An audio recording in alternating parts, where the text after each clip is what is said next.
Right, this is chapter 9, but it's called hashtag 10 because we had introductions at the beginning, don't forget. Right, so chapter 9, Aliens, Djinn and UFOs. I need my glasses on. The phenomena of unidentifiable objects seen in the sky have been with the human race since the dawn of history, although most modern investigators are more interested in searching for alien spaceships than for star systems. The answer to at least part of the UFO mystery may not be as easy or apparent. The late Dr. J. Allen Hynek, who was considered to be the world's foremost authority on UFOs, once stated, "I would be disappointed if they, UFOs, all turned out to be someone else's spaceships from another planet. I believe the explanation to the total sum of the UFO experience to be more exotic." Dr. Hynek spoke of visitors originating not from another planet or galaxy, but from a parallel reality. A parallel reality could also be interpreted as another dimension, and to us this sounded like the home of the Djinn. This is not to say that all or even some UFO reports are not extraterrestrial in origin. But we must consider that a certain percentage of these encounters could be Djinn manifestations. The UFO experience is quite inclusive in its material, and it is our opinion that some sightings and close encounters are more phantasmic than solid and physical in nature. Many of the UFO sources described by witnesses are characterized as being discs of light that change shape and have the ability to pop in and out of vision. Reports about UFOs such as these are more paranormal in nature and are often ignored by investigators because they fail to fit the alien spaceship theory. There are many close encounter UFO cases that involve contact with some type of intelligence that will often identify itself as an extraterrestrial, angelic or sometimes a devil. It is in experiences like this that we should suspect an interdimensional being that is trying to cover its true identity. Islamic scholars describe the Djinn as glowing objects that can change their shape and at times take on a physical form. We have many UFO cases in our files that describe encounters like this. For years they were labelled as high strangeness. However, when the idea of the Djinn is placed into the equation, these bizarre cases seem to make more sense. The voice of deceit. A Quran passage says evil Djinn will try to persuade humans by whispering in their ear. That whispering voice in the ear can be also interpreted as a form of telepathy. This phenomenon is common not only in cases involving UFO contactees and other paranormal experiences, but also in religious or mystical visions. Priests and other Christian clerics of the late medieval period in Europe believed angels whispered in the ears of men and women with a familiar voice to influence or guide them. It seems obvious these heavenly visitors choose not to appear, but only to speak, so as not to cause panic or fear. However, we must ask ourselves, are angels really the ones communicating with these special people, or are they really Djinn? It could be argued that because angels and Djinn use the same methods, one can't be entirely sure. Since 1983, Phil has investigated countless UFO sightings and claims of alien contact in New York's Hudson River Valley. These are documented in his book Night Siege, The Hudson Valley UFO Sightings. At the time, Phil did not know what to make of the related contact cases. They did not fit into the overall UFO sighting picture. They were labelled as high strangeness and filed away. After reviewing them 20 years later, it is obvious some of these cases were in fact dimensional rather than extraterrestrial encounters and may have involved Djinn. One must remember that when we speak of dimensional beings, we are referring to the Djinn. In the case below, the experiencer had a UFO sighting and later contact with an unknown intelligence that was particularly careful to withhold identifying information. Night fright and missing time. The witness, whom we will refer to as Sam, was a 30-year-old computer programmer at the time of the experience. On April 23, 1990, at about 10 p.m, Sam was driving home on Route 164 in Paterson, New York, from a friend's house in nearby Fishkill. This particular road is very dark at night, as there are no streetlights and very few homes. As Sam drove along the dark winding road, he began to feel uneasy, like something bad was about to happen. He slowed down and looked into the woods on both sides of the road, expecting a deer or some other animal to dart out in front of him. Sam often got feelings like this in the past, and no more than one occasion. He would listen to his inner voice and take the appropriate action, only to nearly miss what would have been an injurious accident or otherwise unpleasant encounter.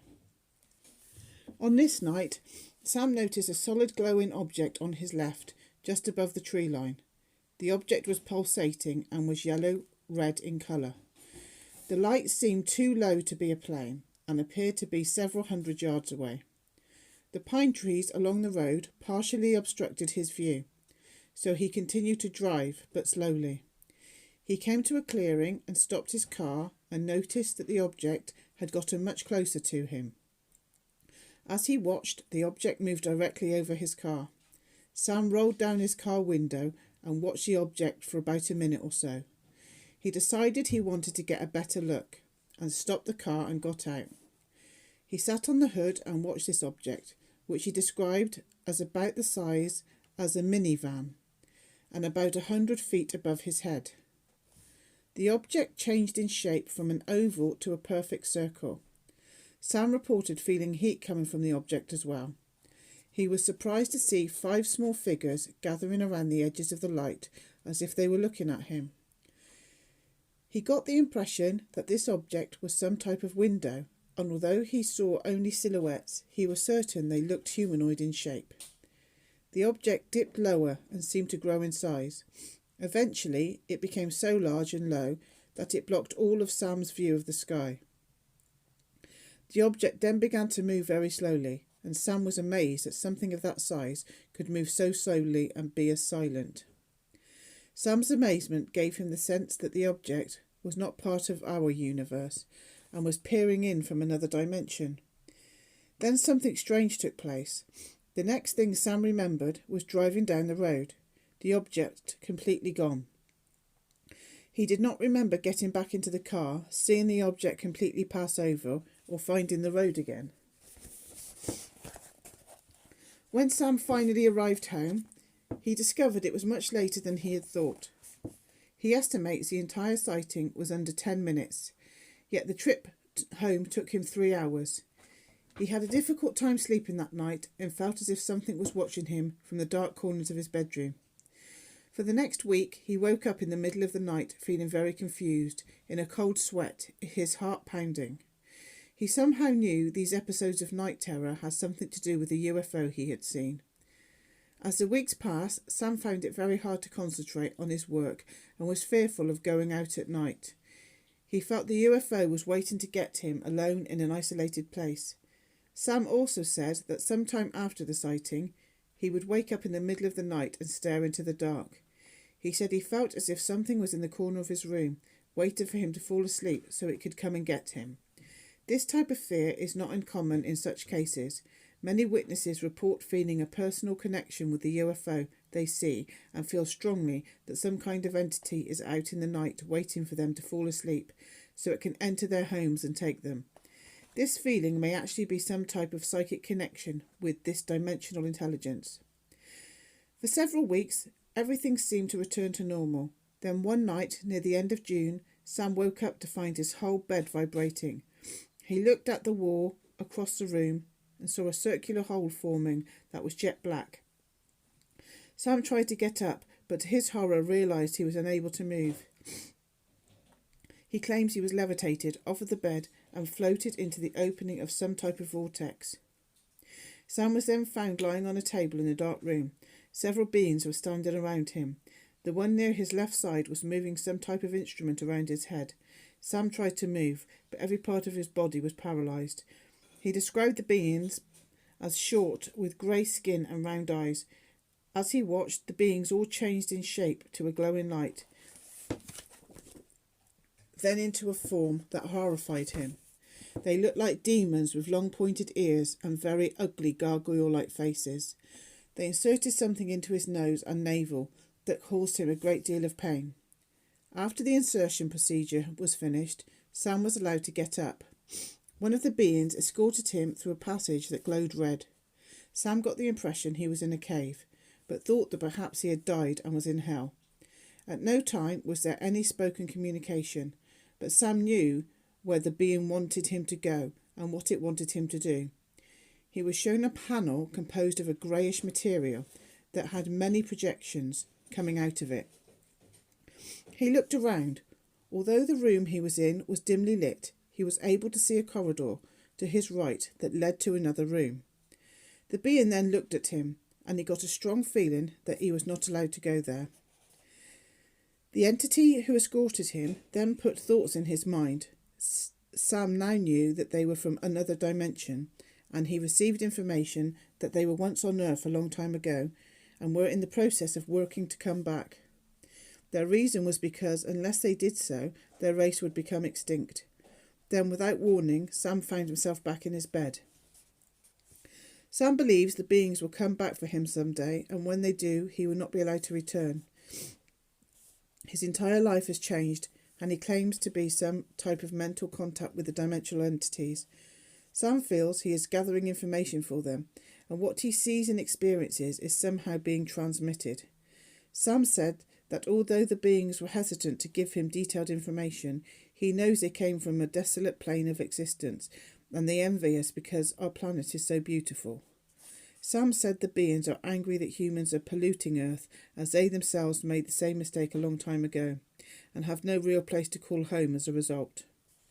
Sam said living here would be problematic for them, but they are slowly adapting themselves to that future generations will be able to live in our environment. Sam said these creatures have considerable trouble understanding our emotions. They consider us an immature race that is bent on self-destruction. He feels the beings are using him in order to understand humans and how we react in different situations.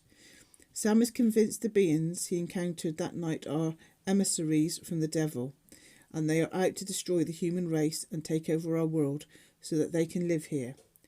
As of the writing of this book, Sam has become a born-again Christian and refuses to have any further involvement in UFOs or other types of paranormal phenomenon. Sam's case is one of many in which the experiencer who was once an atheist, scared or indifferent to embracing a religious belief, comes to fervently believe in an all-loving and protecting God. Djinn seem to take the guise of alien extraterrestrials to hide their true nature. This is not to say that all UFO experiences are caused by Djinn, but some experiences, like Sam's, may be ultra-terrestrial rather than extraterrestrial. A master trickster. The following case study involves Ben, a man in his late 30s at the time of his encounter. Ben had a family and a good job and an interesting history of contact. He had experiences as a child. At the age of 6, he once woke up in the middle of the night to see a creature standing at the foot of his bed. He described the entity as tall with scaly skin that looked like an alligator, with a green glow around it. He watched in total terror, too afraid to scream for his parents. The entity then looked at him and said, "In the future I will come for you again, and then we shall talk about how you may serve me." The creature's eyes flashed red. It turned into a cloud of black smoke and went right through the bedroom's closed window without breaking it. As soon as the smoke left the room, Ben was able to move again. Crying in terror, he screamed for his parents. His parents told him what he had seen was nothing more than a nightmare and that it was not real. He wanted to believe them, but deep down he knew the visitation really had happened. But for the next 5 years, Ben had to sleep with several nightlights on, as he was dreadfully afraid the monster was going to come back for him. After the initial paranormal experience as a child, the rest of his life was normal, and as he got older, he forgot about the threat of the entity to return. He got married at 25, landed a job as a building inspector for the state of New York, and led a normal life. On his 35th birthday, he woke up in the wee hours of the morning and was shocked to see the same creature he had seen as a child, once again standing at the foot of his bed. He was so terrified he couldn't move. He was again paralysed with fear. Ben couldn't so much as scream to wake his wife, who was sleeping soundly right next to him. The creature looked exactly the same, and when it spoke, its eyes flashed red. It was wearing what looked like a very thick suit made of some type of rubber.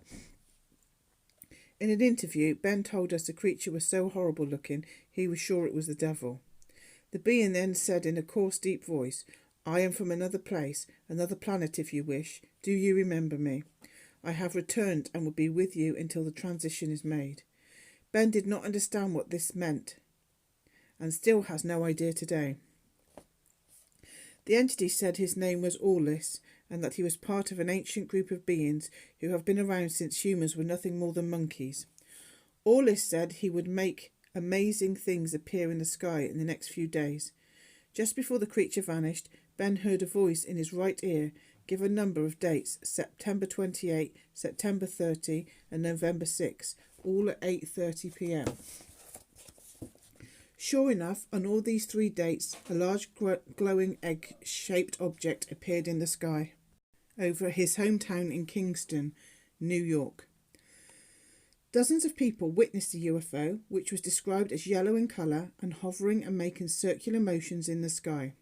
One witness said that at times the object would move so fast that it looked like a bright glowing infinity sign in the night sky.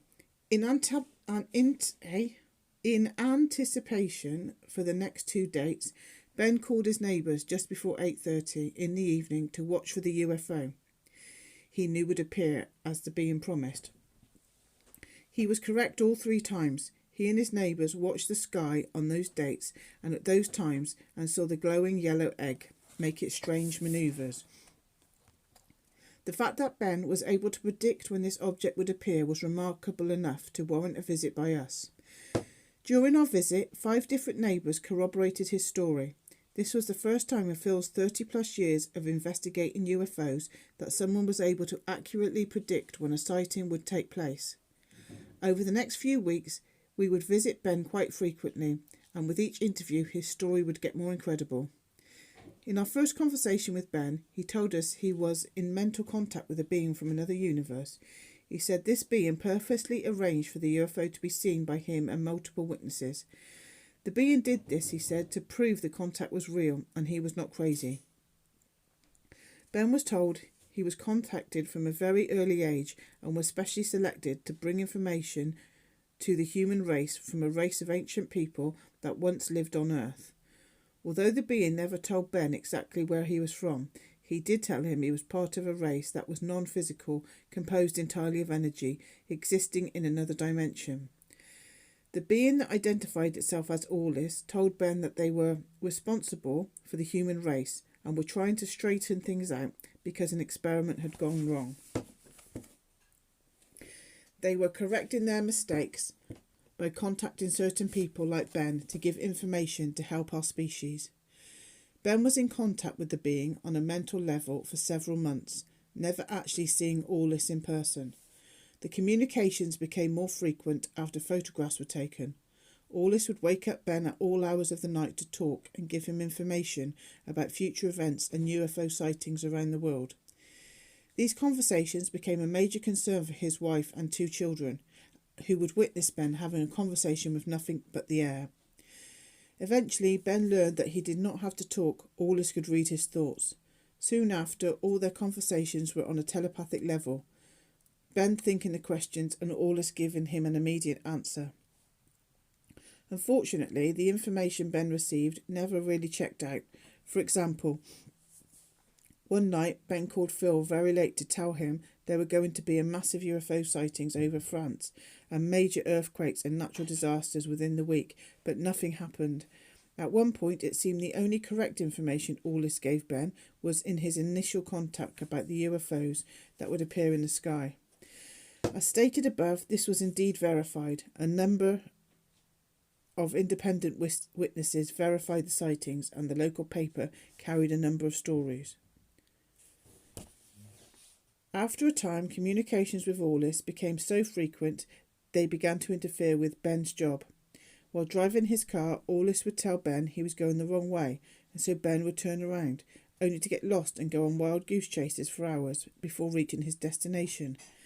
One night, Orlis told Ben there was going to be a starship landing in Connecticut, and they would finally meet face to face. Ben got into his car in the wee hours of the morning and began driving in the location Orlis had given him. He did not really want to go, but by then he knew that if he disobeyed Orlis's command, he would torment Ben all night and prevent him from sleeping. Ben drove in circles for an hour until Orlis directed him to a dirt road and fenced area just outside Pawling, New York. He was instructed to climb the fence, ignoring the no trespassing signs posted around the perimeter. After climbing the fence, he walked through a field, eventually seeing some structures and huge antennas ahead. He made his way towards them, when he suddenly heard a noise and was blinded by a brilliant white light. The light was so bright he couldn't see anything. He stood motionless, waiting to find out who had found him. Ben was sure the light was coming from a ship and that the outline of the figure approaching him was Orlis, but it was not. Ben had actually been stopped by a military security patrol. Orlis had directed Ben to a secret government installation we later found out was partially operated by the National Security Agency. Ben was arrested for trespassing and his wife was called to come and get him the next day. When Ben told his fantastic story about his communications with Orlis, he was forced to get psychiatric help and was placed on several drugs. Ben told us that when he started taking the drugs, communications with Orlis stopped, but he can still feel his presence. He knows that if he does stop taking his drugs, the communications will continue where they left off. Ben's case is bizarre but not unique. The whispering voice in his ear, the mixture of true and false information, the torment, all point to contact with Djinn. Often, Djinn entities may approach selected individuals and use extraterrestrial guises. To gain a person's confidence and interest, the Djinn may say the individual was specially selected to help the human race save itself from some worldwide catastrophe or other form of widespread destruction. The combination of urgency and trust opens the person up, allowing a Jinni to continue its link with this reality and in the long run assume direct control of the person. Glowing orbs, aliens and Djinn. Earlier we gave an account from Turkey wherein 6 friends wanted to have some scary fun and summon a Jinni. To their surprise and misfortune, the Djinn appeared but refused to take on physical forms. The witnesses described the Djinn presences as looking like several brilliantly glowing orbs. The following case comes from the United States and also involves orbs of light, but this time they took on the form of the grey aliens, common in UFO stories. On October the 29th, 2007, the witness, a 28-year-old man, whom we shall refer to as Ted, was returning about 11 in the evening to his home in Lake Carmel, New York, from a friend's house along Route 52 near Stormville, a nearby town. Route 52 becomes quite isolated around the Storm King mountain area. The main danger is hitting a deer or other animal as it crosses the road.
But in this case, the witness would have something more to worry about. As Ted drove south on 52, he saw a large lit object in the sky. He stopped his car and got out and observed an object he described as being the size of a large commercial jet passed directly overhead at a low altitude. What surprised him the most was that although this aircraft was quite large and flying quite low, it made no noise at all. The object consisted of 20 or so bright white, yellow, green and red lights in a V-shaped formation. As he watched, the UFO slowed down almost to a halt and he suddenly felt scared. He felt a pressure in his head he interpreted as the object, or something inside it, trying to communicate with him. Although Ted claims to have not heard a voice, he felt a strong presence he described to us as being not human. Without warning, Ted felt as if ants were crawling up and down his back, and a strange blast of heat went around him. After 10 seconds or so, the sensation ceased and the object vanished in the sky, right before his eyes. The rest of the trip home was uneventful. The next day, Ted called the state police and was told he probably saw nothing more than a group of private pilots who enjoyed flying around at night, faking the appearance of a UFO. The officer asked Ted if he wanted to file an official UFO police report, but he declined. Although he didn't really believe the officer's explanation for his encounter, Ted thanked him for his time and attention. Ted told us, "I wanted to argue the point that this couldn't have been any type of conventional aircraft, but I decided it was a good idea to just drop the issue, especially when the officer wanted to bring me into the headquarters to make an official statement." In the week that followed the encounter, Ted strongly felt something was in his bedroom late at night. He would wake up at about the same time, between 2 and 4 in the morning, and felt as if someone was watching him. Ted reported to us that the presence he felt was evil in nature, and was so strong that he got out of bed several times to search his house, including all the closets and under the bed, to make sure no one was hiding somewhere. In an interview, he told us, "It was strange. For a week after that sighting of the UFO, I felt uneasy. Usually I'm a very sound sleeper, but I kept waking up. In the morning, I would feel drained of energy, as if some type of vampire was visiting me at night and taking my blood or life force." When we asked if he ever woke up with marks on his body or nosebleeds, he replied that nothing like that had ever taken place. He only felt tired and weak. Despite his willingness to talk, it seemed to us that Ted was holding back and much more happened than he was letting on. When Phil asked him if indeed this was the case, Ted replied astonished, "How did you know? I was afraid to tell you, but I should tell you about what happened if we're ever going to find out what's really going on." We encouraged him to continue with his story. With a considerable amount of hesitation, Ted proceeded to describe a late-night visitation he had with an alien force that still had him stricken with fear. Was it aliens or Djinn? Ted told us that in mid-November he opened his eyes one night and noticed a faint greenish glow on the wall that faced the foot of the bed. He tried to get up but was unable to move his arms and legs. As Ted watched, the glow became brighter until 3 balls of light came through the wall with a whooshing sound. The lights were all about the same size, approximately the size of a large cantaloupe. As Ted watched them, the lights began to pulsate from orange to white, emitting heat. The globes of light stayed motionless for 5 seconds or so, and then began to change form. As Ted watched in fear, the globes of light changed into 3 small grey aliens that were only a few feet tall and very thin. He told us they were classical aliens you see in the movies, television and magazines, with the large heads and big eyes in some type of dark tight-fitting outfit. The aliens threw glances at each other and began to walk towards the bed. Ted knew they were going to do something very bad to him, so with all of his focused energy, he broke the paralysing hold and sat up in the bed. Ted then pointed his finger at the beings and yelled, "I now know you are not aliens, but sent from the devil, and in the name of Jesus Christ, I order you to leave me alone." The beings stopped in their tracks, looking quite caught off guard. They morphed into their glowing orb forms and retreated through the wall. To our knowledge, this was Ted's final experience, as he never called us again.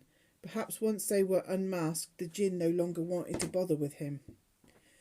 Glowing orbs are often spotted in areas where UFOs are seen. but can also appear in haunted or cursed areas and other locations rife with paranormal activity. In recent years, thousands of people have been coming forward with photographs of strange orbs of all shapes and colours they have digitally captured. Although imaging scientists and photographic experts have a multitude of explanations for a good number of them, there are an equal number that baffle even the most sceptical. Ghost hunters believe the orbs are discarnate spirits. UFO hunters think they represent some type of alien probe. Some channelers and spiritualists believe they are angels, and some paranormal investigators think they represent a phenomenon called a spook light. Perhaps none of these theories are correct.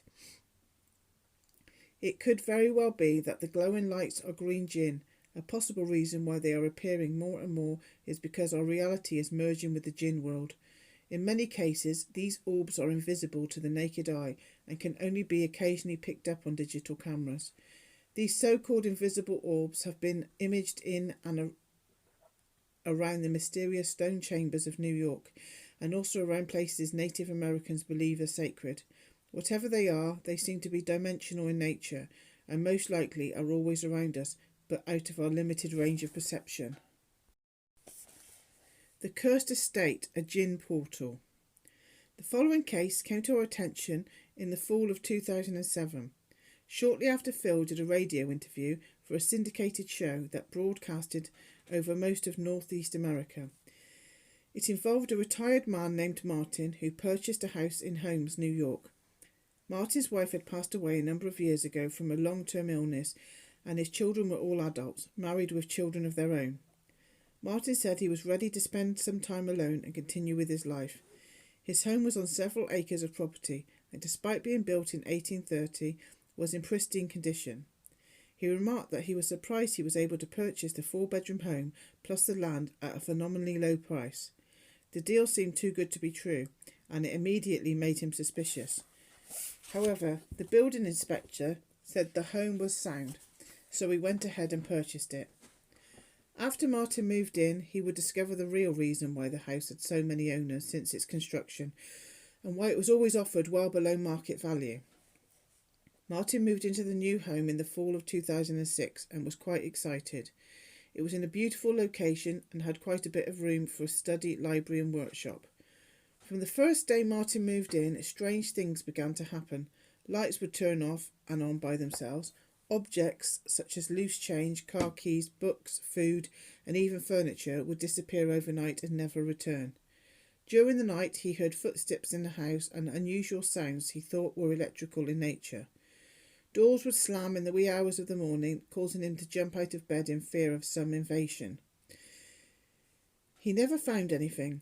On numerous occasions, the faucets in the kitchen and bathrooms would be left running overnight, and while he was out of the house, resulting in floods and damaged floor and ceilings. On more than one occasion, Martin saw shadowy images in the rooms and heard sounds like a group of people chanting in some ancient language he could not identify.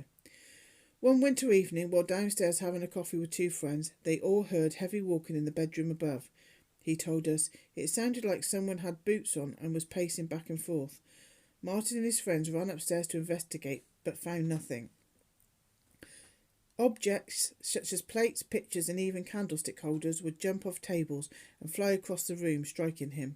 Despite all of these events, Martin decided to stick around, hoping that perhaps the strange occurrences would eventually stop. He was sure the activity was due to an angry ghost that would eventually give up and leave him alone, but his mind would change after one night and one experience that had him packing his bags. A nightmare visit from the lizard people. In the spring of 2007, Martin woke up from a deep sleep at about 2 a.m. He heard sounds coming from the next room, as if someone had broken into the house. He was very concerned because he was completely alone. The nearest neighbour was much too far away to hear anything. He immediately picked up the phone to his bedroom to dial 911, but was shocked to find the phone dead. Martin then heard the sounds getting closer and closer. He jumped out of bed, waiting for the intruders to enter the bedroom. He tried to turn on the light, but there was no power. Then 4 small, lizard-looking people entered the room, stood motionless and stared at him. He said their eyes were reptilian and their skin had the appearance of being dark, rubbery and scaly. The 4 beings approached him. Being an ex-Marine, Martin was not going to go down without a fight. He grabbed one of the creatures, telling us its arm felt like a dead fish, cold and slimy. He took a swing at another creature. The creature turned into smoke, and his arm and hand went right through it. The creature then reformed into the lizard being. Martin yelled, "I am not going with you." He picked up a lamp on a small table by the bed and threw it at them, along with everything else he could find, including a small hammer. The objects had no effect. They bounced off the creatures as if they had shields. One of the beings raised his hand and a yellow light came from his palm. Martin was instantly paralysed and fell back on the bed. The beings approached him and did something with their hands. Another yellow light appeared, followed by some type of instruments that materialised in mid-air. The next thing Martin knew, it was 9 a.m, and he woke up with a severe headache.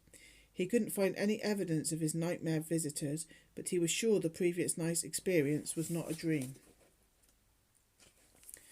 1 week later, nearly exactly the same experience took place, except this time Martin did not get out of bed and fight.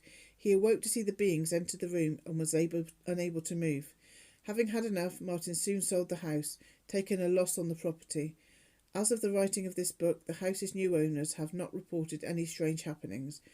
They thought our inquiries were ridiculous, and they did not want to be bothered with such nonsense. The characteristics in the cases mentioned in this chapter appear to be more like close encounters with Djinn than aliens. Although many UFO investigators may consider experiences such as Martin's to be alien abductions, we believe what actually took place was contact with a dimensional intelligence, the Djinn.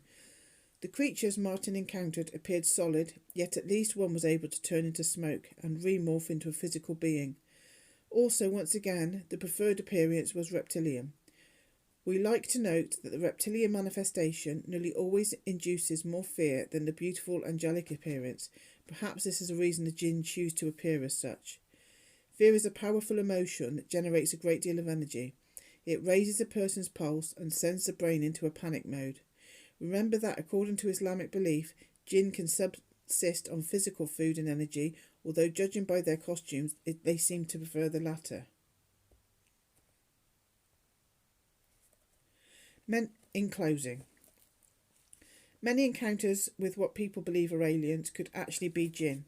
It can be argued that the Djinn prefer using the extraterrestrial guise in order to hide their true identity.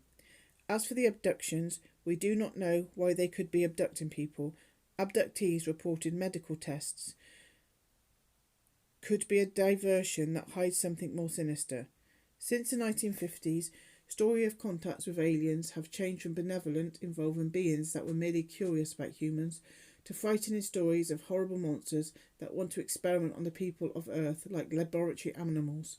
It seems the days of "we come in peace" are over. So the next chapter is chapter 10, and it's called Djinn and Shadow People.